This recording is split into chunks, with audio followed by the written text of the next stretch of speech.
I'm delighted to be back here with you, Charlie, and you've got a new member of your sonic kind of weaponry.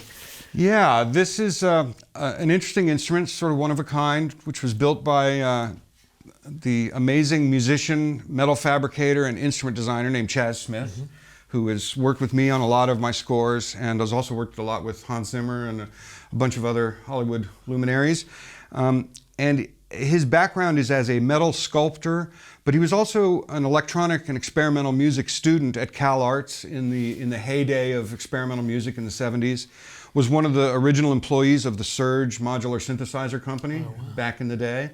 And had also made a career as a metal fabricator and welder in the movie industry. And so the confluence of all of his interests and his interest in non-12-tone music and resonating bodies and atonal sounds have kind of coalesced into the creation of a few different instruments. And although he normally does not part with them, usually, I have managed to convince him to sell me one of his instruments and to loan me another one on hopefully long-term loan.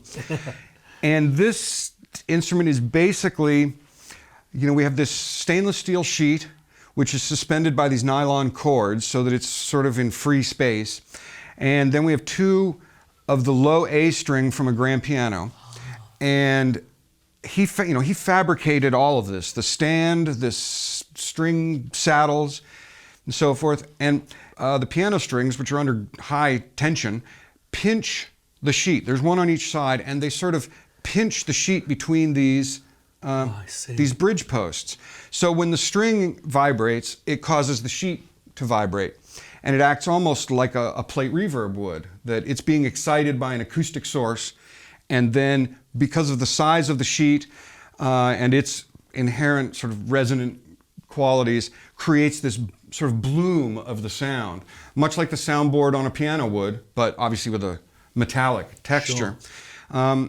After he built the instrument, as I was playing with some of his other instruments, which utilized lots of bolts and rods sticking out from the resonating surface, I asked him if he could modify this. So he gave me a sort of kit of a lot of these little bolts and T-shaped mechanisms that he welded up, which could then be attached through these holes, which are at nodal points in the relative to the size and shape of the sheet. And so they can be moved around, and each one is sort of a different thickness, so they'll produce different tones when they're bowed. And let's take a listen to it.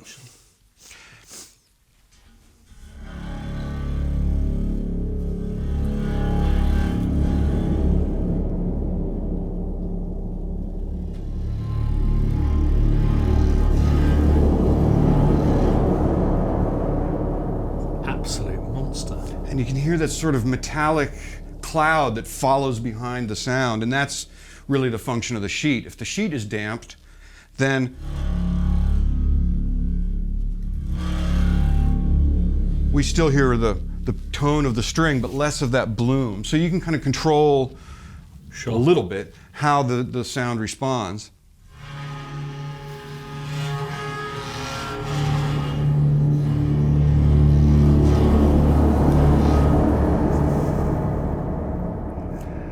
It's pretty dark. It's pretty dark. And of course, you can use the bow on the sheet itself at various points to get different tones.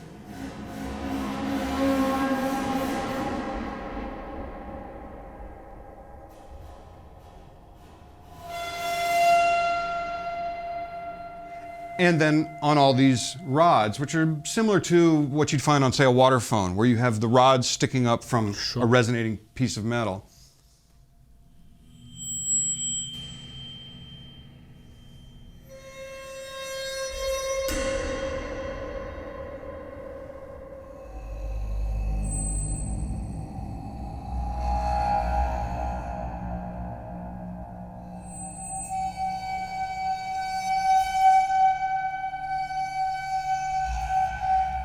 And across the length of each rod, there's even multiple tones, depending sort of how close to the, I guess where the bolt is would be analogous to the bridge on a guitar. So closer to the bolt will be a thinner, higher pitched sound, and further away from the sheet would be a more bass heavy sound, like using the neck pickup on a guitar would.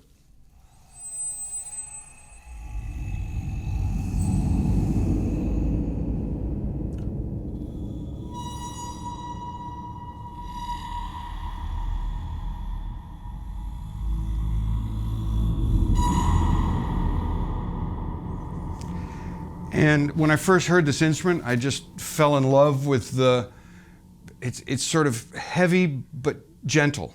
The sound itself is a dark, heavy, evil, mean sound, but the articulation of it and the way in which it presents itself can be very gentle.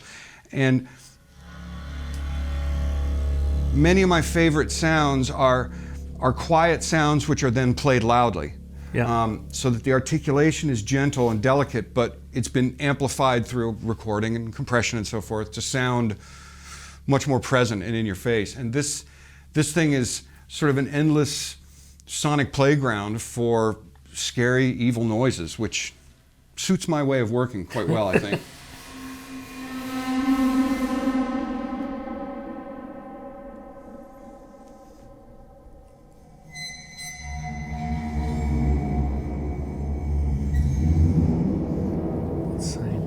It's definitely been heavily featured in all of the Saw horror movies that I've done, and I try to find a home for it in any score that can withstand the darkness. Yeah, exactly. Yeah. And how do you, where your workflow is concerned, do you create a palette of sounds that are then kind of sampled? Is that? Yeah, I mean, most of my favorite instruments are the type of things like this where you might sit down in front of it thinking, I need a big heavy bass tone. And 5 minutes later, you're milling around getting tiny little squeaks. So you often don't know what you're going to get until it's sort of too late. So what I like to do with most instruments like this is I may mock up the framework of a few cues that I know I want to use it on, and then I'll sort of go into loop record mode where I do what I set out to do, and then as the spirit of experimentation takes hold and I wander off into other sonic territories, I'm still recording and capturing all of any accidents that may occur. And then I'll usually, at the very beginning of a project, much like some composers would spend time creating a template in their sequencer with their various virtual instruments, I'll do the similar kind of thing. I'll just record lots of stuff, often, usually to picture, and usually in the framework of some skeleton of a cue, so that I'm not just completely wandering out in the middle of the desert. Sure. But then those initial recordings can then be pillaged, and bits and pieces can be snipped out and either used just as audio in other cues, or if there's some really awesome moments, I will do a lot of trimming them down into individual samples, which can then be mapped to the keyboard using Contact or EXS-24 and then played in different keys, because of course this only makes one note. It's a low one and it's a good one, but there's only one. But after sampling it, then it can obviously be pitched and adapted better to the music at hand. And does it have a name? This is called Lastas. Quelastas. And I have no idea how Chaz comes up with the names for his instruments. Right. They all have very creative and colorful names, but rumor has it, the legend is that this was built under commission for John Williams, who was composing a suite of music to be performed at the opening of the Disney Concert Hall here in LA. And of course the Disney Hall is coated, the exterior of the building is covered in metal sheeting. And so Chaz's idea was, well, we'll use a piece of metal sheeting and we'll create this instrument that can sort of be an ominous metal fanfare. And the legend is that John Williams heard the instrument and said, it's too big, too evil, and too dark. I can't use it.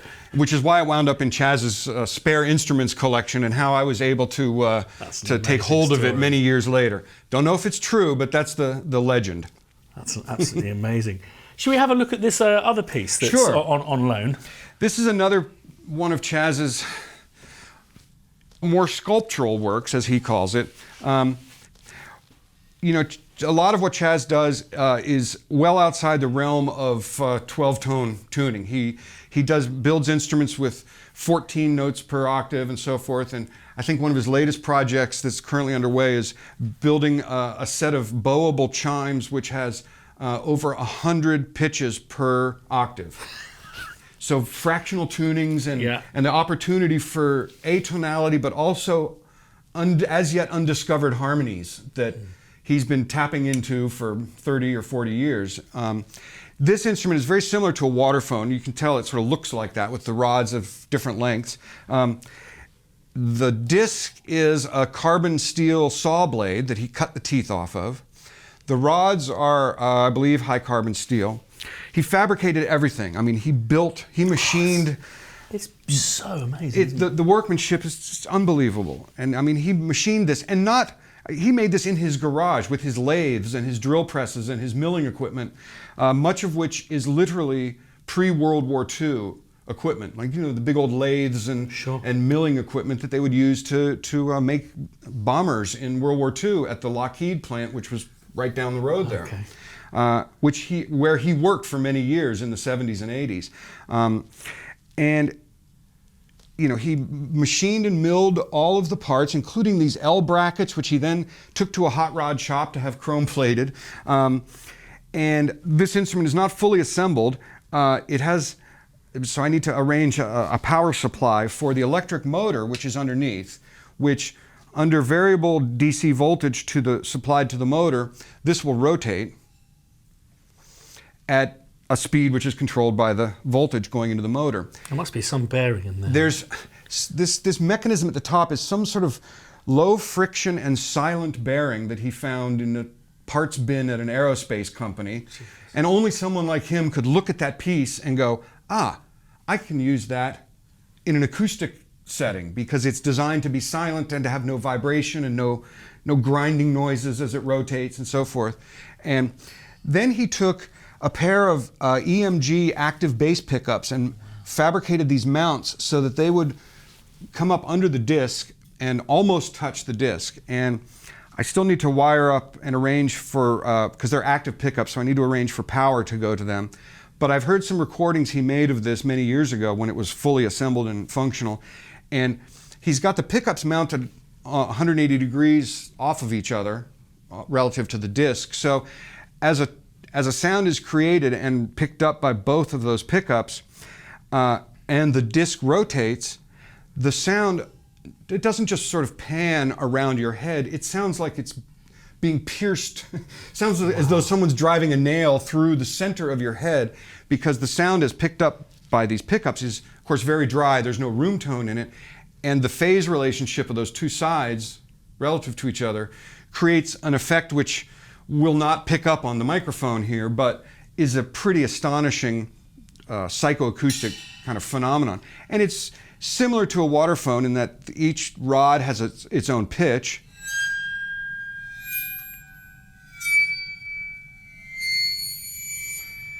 But then his original concept was you would excite the rods and then get it rotating. Wow. And of course, for less musical applications, one could leave it rotating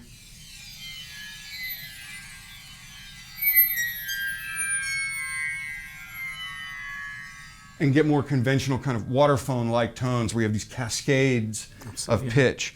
And you know, Chaz has built many instruments over the years, some of which are far too large to even fit in this room. He has these wonderful titanium towers that he made that are about 14 feet tall with a big rod of titanium and then a heavy plate on the end. And you stand in the middle of 7 or 8 of these things that are hanging from the ceiling, and he plays them with rawhide mallets so that just one tap on the rod almost produces no sound. But as you play sort of a roll, the sound begins to build and to bloom, much like that sheet sort of has that blooming quality. And it's the kind of thing that almost can't be captured on a microphone, because as you're standing in his studio surrounded by them, and you get this one going, and that one going, and this one going, you get this cloud of sound which envelops you in a way which I think he's still trying to figure out the best way to capture that on a microphone, because I've heard recordings of this instrument called the Towers, And I've also stood in the middle of it and played it, and it's something else. Right. It'd be like standing in the center of this thing as all of the sound is vibrating in acoustic space around you. I remember listening to my first Leslie amplifier and thinking, that's never been captured on that. That swirling. It's once you're actually next to one, I think it's a very difficult thing to record. But that's absolutely fantastic. Well, thanks so much for showing these. My pleasure. Absolutely brilliant, Charlie. Thank you.